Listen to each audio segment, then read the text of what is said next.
लंकापति दशीसी। ओ बम भोले विश्वनाथ, हे शंकर आधिपते भयंकर, दिगंबरे स्वम नमामि शंकर। हरे हरे महादेव, हरे हरे महादेव। हे भोलेनाथ, जिसके शीशों से ये ध्वजा डुगडुगाती है, ये कैसी डुगडुगी बची आज मेरे मन में चली आती है। हे भोलेनाथ, आदि शंकर दिगंबर भोलेनाथ, आदिपति भयंकर महाकालेश्वर, नागेश्वर चंद्रकारेश्वर, हे शंकर आदिपति भयंकर। हे भोलेनाथ, नृत प्रतिदिन की भांति आज भी आपके मंदिर में अपने इन नयन कमलों को ठंडक देने हेतु आपके मंदिर में उपस्थित होकर आपका गुणगान कर रहा था। करते करते इन हाथों से इन कमल नयनों को ठंडक देते हुए, इन मन की मांत्रिक से आस्था वसुधा सुविधा को हिस्ताल होते हुए महादेव आपके भयंकर स्वरूप को निहारते हुए कोमल स्वरूप की गणना कर रहा था कि एकाएक ये मन में विचलित कर देने वाली, ये चिखारती हुई ध्वनि, ये सरसराहट सी करने वाली, ये कलथोल कलकलाती ये चिखार कैसी?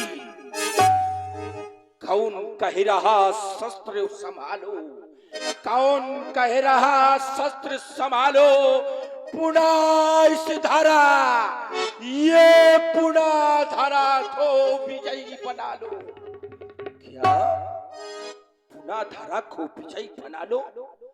लेकिन ये धरा पाताल पिनाक, ये 14 भुवन, ये तीनों लोग मैंने जीते दिग्पाल कहाया हूं।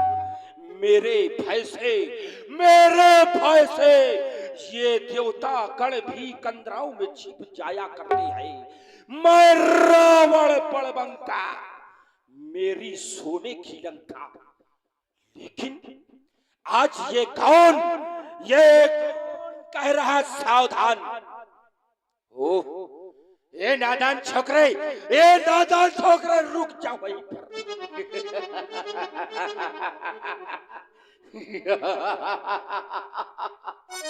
ये नादान छोकरा कौन जो कह रहा सावधान? लंकापति तुमको सावधान कहने वाला ये नादान छोकरा कौन है? किसने मैया निपुति करने को ये नहर जन्मा है?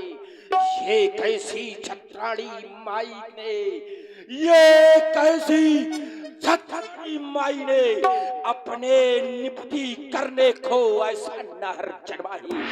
ये नहीं जानता मैं नर नाहर, मैंने जीते दिग्पाल, इसलिए लंका का स्वामी कहलाया हूँ। ये लंका सोने की ये वैभव दिखला कर मैंने इन देवताओं का सानी कहलाया हूँ। ये पवन, ये अग्नि, ये काल जीत कहलाया हूँ। लेकिन आज ये सावधान कहने वाला कौन?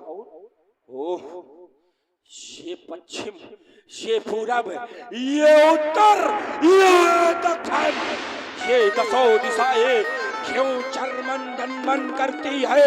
ये धरा क्यों डोलती टकमक डोल रही? ये चिंगार उधरती है। ओह, ये क्या? पूरब दिशा की ओर ये देवता यक्ष, नांग, किन्नर ये सब जाते कहाँ, ये रूप बदल दिखलाते कहाँ। हे भोलेनाथ, हे भोलेनाथ, ज्ञान प्रलय का गो।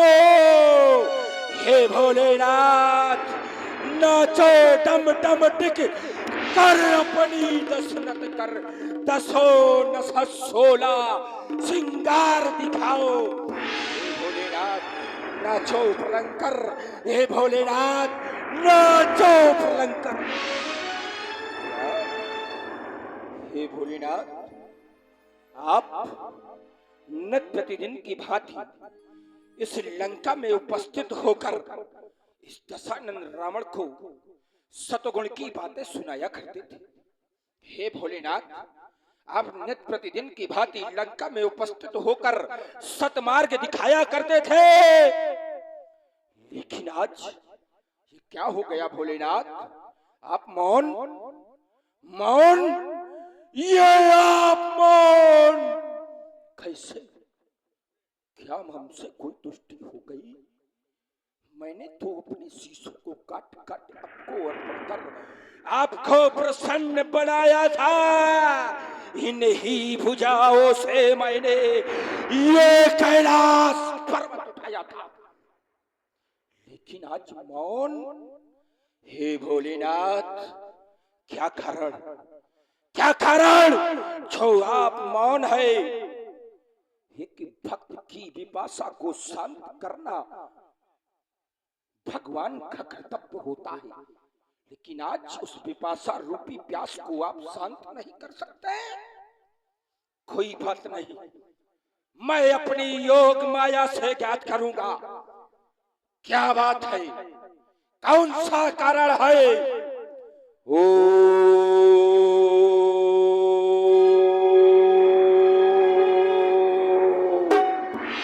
नमः शिवाय, नमः शिवाय, नमः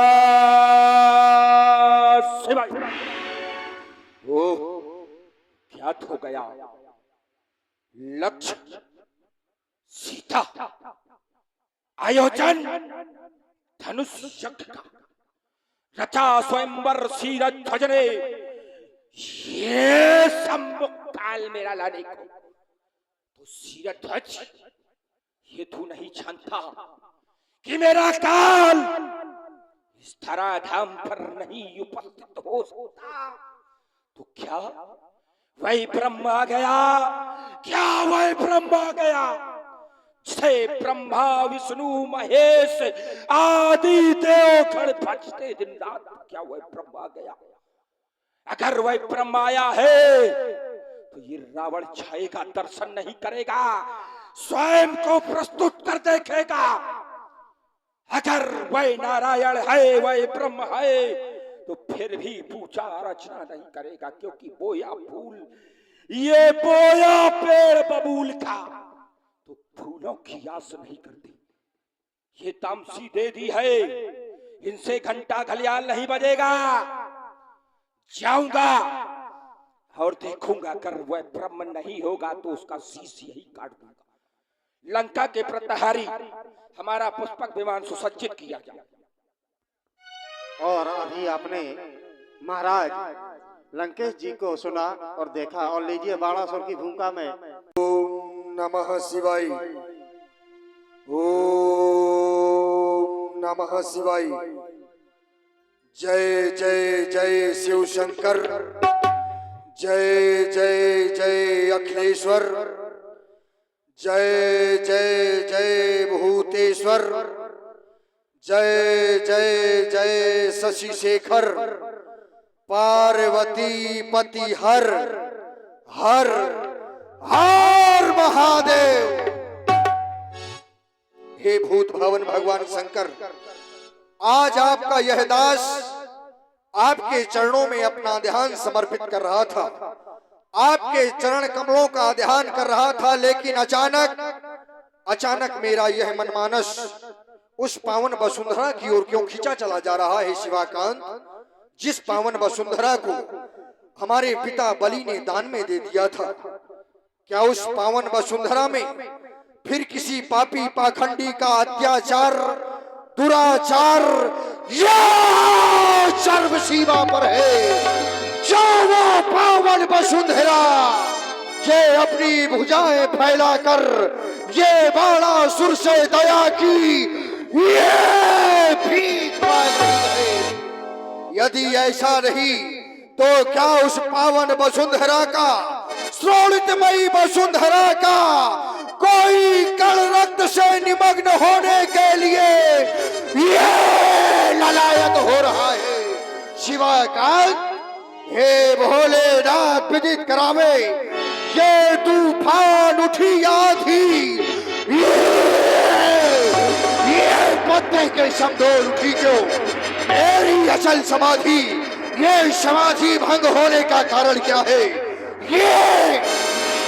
ये स्वर्ण रंध्रों में अट्टहास, ये आज बाणासुर के जीवन पर ये अट्टहास करने वाला ये कौन? किसकी मैया ने ना हर जाया, जिसने ये श्रोता सिंह जगाया? अरे ये अपने प्राणों का खौफ न खाया, अरे वो किसकी मैया ने ना हर जाया?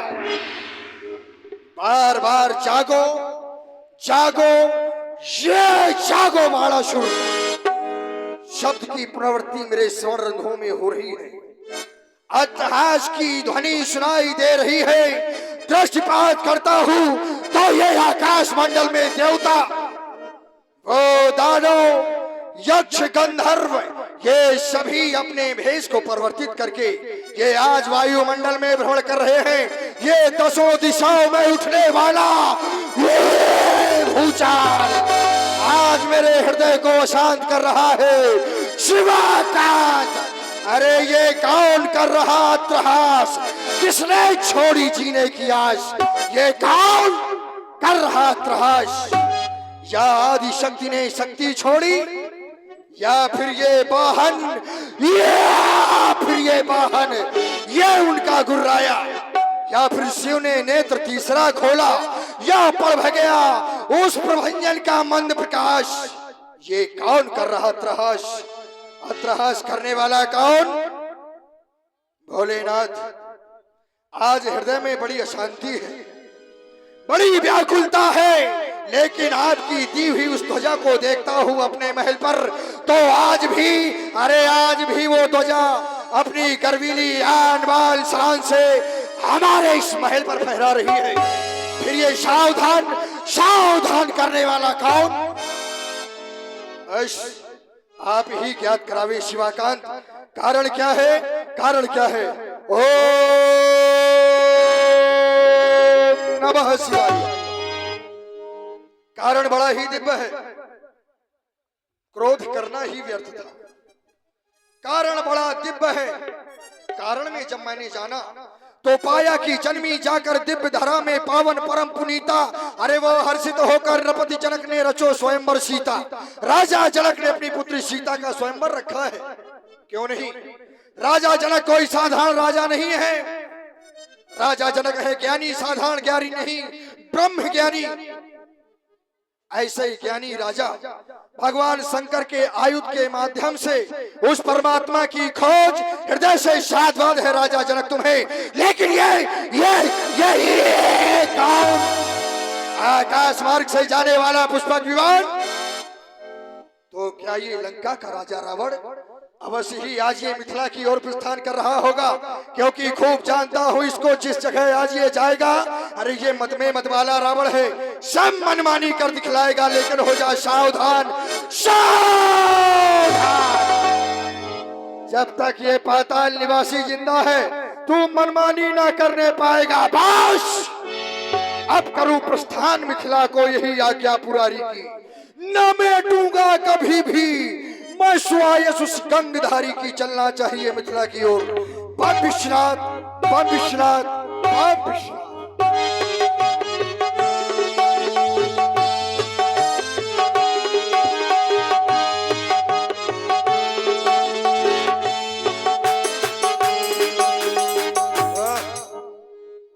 मिथिला पहुंचा देख रहा हूं राजा जनक की सुंदर समाज। समाज के मध्य में विमल वेदिका पर स्थापित भगवान शंकर का पावन पिनाक। सर्वप्रथम आप बलिपुत्र बाणेश का प्रणाम स्वीकार करें। साथ ही साथ देश देशांतर से आए हुए राजा महपाल, आप सभी, यहाँ पर एक कन्या का विवाह हो रहा है, सीता का स्वयंवर हो रहा है, धर्म का कार्य हो रहा है। राजा जनक के द्वारा विशेष नाम दिया गया है यज्ञ का, और यज्ञ जहां पर होता है वहां पर धर्म होता है। धर्म की रक्षा सभी सनातन व धर्मावलंबियों को करनी चाहिए, लेकिन जो धर्म की रक्षा नहीं कर सकते तो वो धर्म को निर्मूल करने का प्रयास कतई ना करें, क्योंकि बाणासुर का आगमन हो गया है। यदि सीता स्वयंवर में किसी ने उपद्रव करने की चेष्टा की तो फिर सावधान सावधान। आ चुका मिथिला में ये लंका का रणबाका, ये लंकधीश अब किंचित न कुचाल हो पाएगा। ये दशानन यहाँ आया है, अब अधर्म का कार्य न हो पाएगा। हे भगवान भोलेनाथ के पावन पिनाक, हे माता गौरा के हाथों सुसज्जित होने वाले पावन पिनाक, ये दशानन रावण भगवान शंकर के उपरांत आपको सादर प्रणाम करता है, कोटि कोटि प्रणाम करता है। लेकिन आपको इस दशा में देखकर यह दशानन रावण आज सोचने पर विवश हो गया। राजा जनक, जिसे विद्वानता यहां तक कि महायोगी की उपाधि दे दी गई, यहां तो सुना है कि गार्गी जैसी महिलाओं को भी संतों की उपाधि से सुशोभित कर दिया जाता है। अष्टावक्र जैसे, सतानंद जैसे आचार्य कुलाचार्य उपस्थित है, लेकिन किसी ने नहीं रोका, किसी ने अवरोध नहीं किया। क्यों? आज सोच रहा हूं कि आज राजा जनक अपनी हट के कारण एक तो आयुध का खंडन कराने पर तुले हुए हैं। द्वितीय बिंदु, सोचता हूं एक समय देवताओं में से विश्वकर्मा, जिन्होंने अपनी पुत्री संज्ञा का विवाह सूर्य से कर दिया था, पुत्री से नहीं पूछा गया, तब पुत्री जाकर कष्ट में लिप्त होकर वहां से सूर्यदेव को त्याग दिया। बन बन भटकने को मजबूर हो गई वो संज्ञा। आज वही प्रश्न चिन्ह, आज राजा जनक बिना पुत्री के, बिना जनमानस के सहमति के ये कौन सा कार्य करने जा रहा है? सावधान!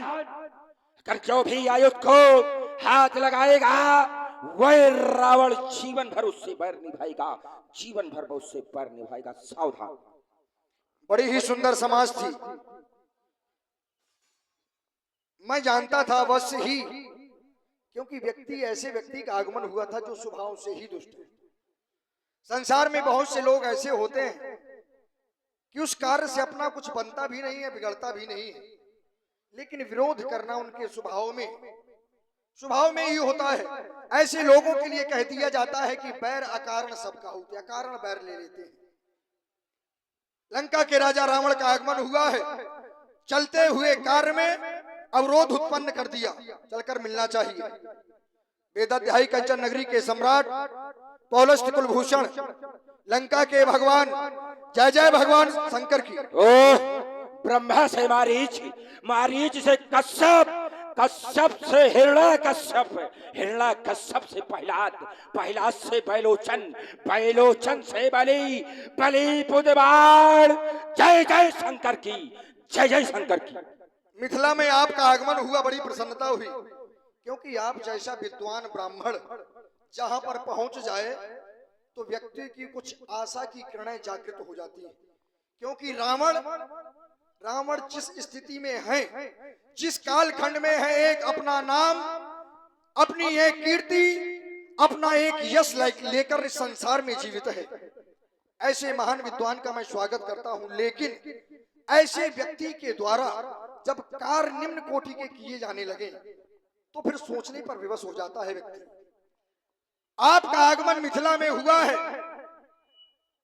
आपका ब्राह्मण यह शरीर है, ब्राह्मण शरीर है, और ब्राह्मण के द्वारा कन्या के विवाह में सहयोग करना चाहिए कि विरोध करना चाहिए?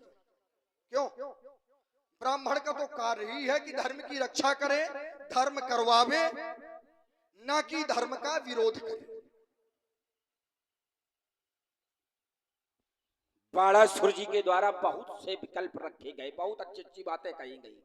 वाह, धर्मात्माओं की श्रेणियों में उपश्रेष्ठ कर दिया गया। वाह, आपके द्वारा कहा गया ब्राह्मण का कर्म होता है धर्म करना, धर्म करवाना, यज्ञ करना, यज्ञ करवाना।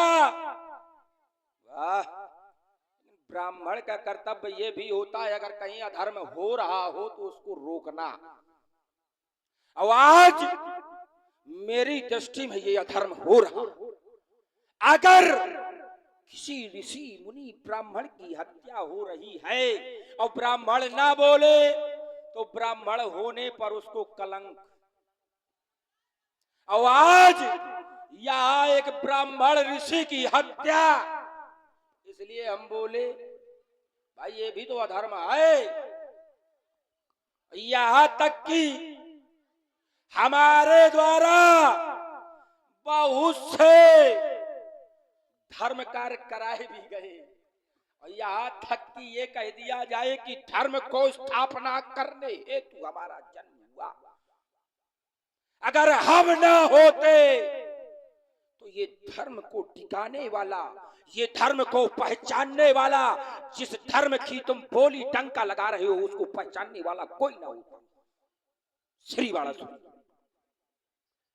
आपकी वार्ता से केवल एक उत्तर निकल के आया कि यहाँ पर अधर्म हो रहा है और रावण अधर्म नहीं होने देगा। यही तो कहा इन्होंने, बिल्कुल, कि मिथिला में राजा जनक अधर्म करवा रहे हैं, एक ऋषि का वध करवा रहे हैं, हत्या करवा रहे हैं।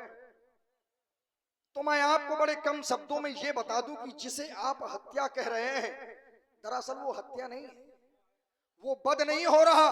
क्योंकि जहां पर किसी की बलि दी जाती है उसे कहते हैं बलि वेद का बलि, जहां पर बलि दी जाए उसे कहते हैं बलि वेद का। और जहां पर किसी का कल्याण किया जाए, किसी के शरीर का निर्वाण किया जाए, निर्वाण माने मोक्ष, किसी के शरीर का निर्वाण किया जाए उसे कहते हैं विमल वेद का। जैसे कि राजा जनक ने भगवान शंकर के इस पावन पिनाक को बलि वेदिका पर नहीं विमल वेदिका पर रखवाया है। विमल वेदिका रुचिर संवारी, राजा जनक ने भगवान शंकर के धनुष को विमल वेदिका पर रखा है। तो यदि विमल वेदिका पर संभार कर रखा गया है, पूजा अर्चन किया गया है, तो आपको यहीं से जान लेना चाहिए कि इनकी हत्या नहीं की जा रही, इनकी बलि नहीं दी जा रही। अवश्य ही राजा जनक ज्ञानी है, इनके अचल शरीर को मोक्ष की प्राप्ति राजा जनक के द्वारा करवाई जा रही है। और यदि ये बलि है, अनुचित है, पाप है, तो अपने क्रम में आप बताइए कि कैसे पाप है, कैसे अनुचित है और कैसे बलि हो रही है। आपके द्वारा कहा गया विमल वेदिका पर रखा गया। वाह, 16 दूनी 8 और राजनीति का पाठ कऊ दूसर को सिखाना। ये जनता जो है जनार्दन है, यहाँ की जनता ज्ञानी है और सुनना चाहती, ऐसी नहीं है कि तुम सुनाते रहो, चक्कर मक्कर घुमाते रहो। कोनो बुकरा का ले हो, टीपा जात है, पूजा जात है, माला पहनाए जाते के बाद में का किन जात है। लेकिन बकरे को एक दिन पूजा जाता है और आयुध को देवरात को सौंपा गया, अभी तक पूजा की गई। और जब पूजन किया गया तो आज उसका खंडन क्यों? एक शिवालय बनाया जाए, उसमें एक शिव जी की प्रतिमा रखी जाए, उसको पूजा जाए, और अगर पूजा जा रहा है तो क्या उसकी खंडना की जाएगी? क्या उसको तोड़ा जाएगा? ना, अगर तोड़ा जाएगा तो वो अधर्म है। इसी प्रकार 16 पीढ़ियों से इसको पूजा जा रहा है, और आज जब पूजा जा रहा है तो खंडना किस बात की? और खंडना है तो अधर्म है। श्री वही बात कह रहे हैं कि शिवालय बनवाया जाए और शिवालय को तुड़वा दो, क्या ये पाप नहीं है? अरे आपको ये पता होना चाहिए भाई, ऐसा थोड़ी कि चाहे जो कुछ बताते रहो, क्योंकि युद्ध भूमि में वही लड़ेगा जिसका बड़ा कलेजा है, और बातें उतनी वही करेगा जिसके जितना भेजा है। शिवालय बनवाया जाए, शिवालय को तुड़वा दो, कोई पाप नहीं है। कब तक? जब तक शिवालय में मूर्ति की प्राण प्रतिष्ठा ना हो जाए।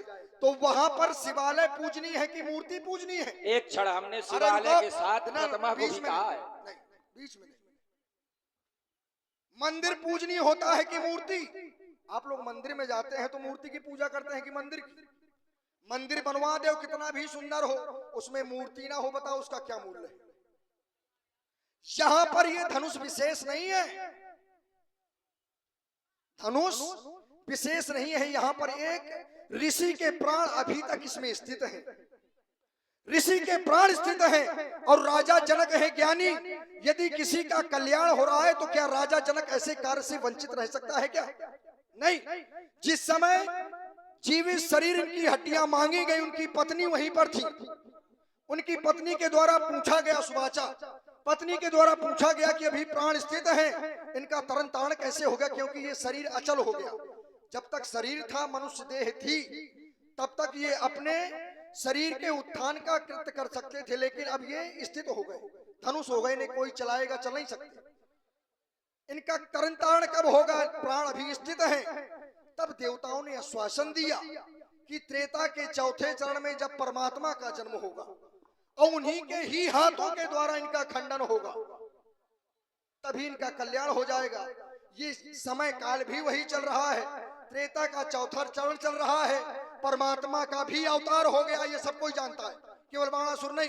क्योंकि गुप्त रूप अवतरे प्रभु जान गए सब कोई। अवतार तो गुप्त रूप में हुआ है, लेकिन जानता सब कोई है। अब जानते कौन है? बोले जिनका रही भावना जैसी, जिसकी जैसी भावना है उसी प्रकार से लोग जानते हैं। तो राजा जनक की भावना अच्छी है, राजा जनक जान गया है। जो और भी भक्त हैं, ज्ञानियों की समाज है, यहाँ की नारियां जान गई हैं, लेकिन अभी तक तुम्हारे दृष्टि पटल नहीं खुल पा रहे, तुम नहीं जान पा रहे हो। और यदि तुम जान जाते तो ऐसी वार्ता ना करते। इसलिए ये कार्य सर्वोत्तम है, धर्म का कार्य है। आगे बताओ। इसीलिए तो कह दिया गया, किसी को भैया भेज दो लड़ने के लिए, भाला दे दो या तलवार, लड़ो, चलाना ना जानता हो तो क्या होगा? तो मर जाएगा या भाग जाएगा। ये रण क्षेत्रों में वही लड़ेगा जिसका बड़ा कलेजा है, अब बातें उतनी वही करेगा जिसके जितना भेजा है, और जिसके जितना भेजा नहीं होता वह रावण के पास भेजे जाते। जैसे तुम कह रहे हो शिवालय बनाया जाए, उसमें प्राण प्रतिष्ठा की जाए प्रतिमा की। हमने क्या कहा था? शिवालय बनाओ, प्राण प्रतिष्ठा करो प्रतिमा की, और प्रतिमा तोड़ दो तो क्या अधर्म? तुम्हारे द्वारा कहा गया कि वह ब्रह्म है। अगर वह ब्रह्म है, राजा जनक जान गया है यही तोड़ेगा, तो इन महपालों को, इन राजाओं को क्यों बैठा ले भगाए? क्यों निरादर करने के लिए बैठाला गया है? और अगर जान गया है और मान गया है तो भाई इन राजाओं को बैठाने की पूर्ति कर रहा है क्या? दिखाना चाहता कि यही है भैया देखो, और इनका निरादर कराना चाहता है ना।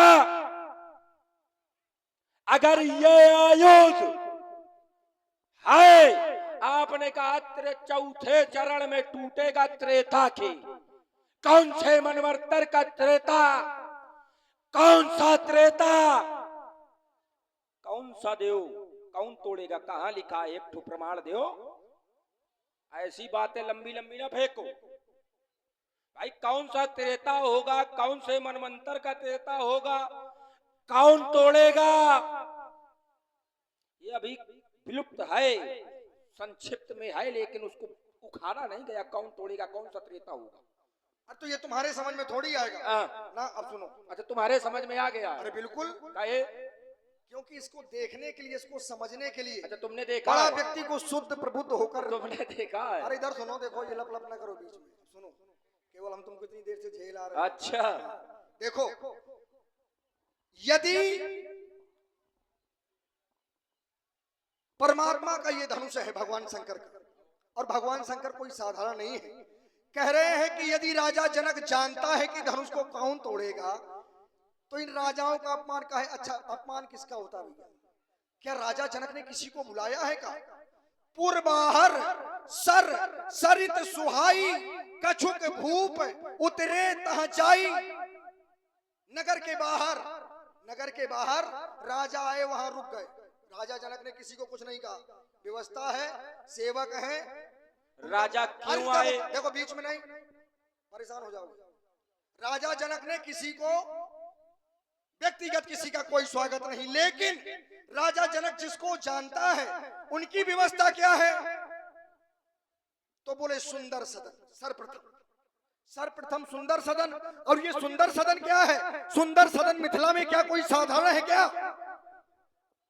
सुंदर सदन कोई साधारण नहीं है। बोले सुंदर सदन में निवास कौन करता था? तो बोले सीय निवास सुंदर सदन, जहां पर सीता का निवास है, और जहां पर सीता जैसी सुकन्या निवास करती रही हो।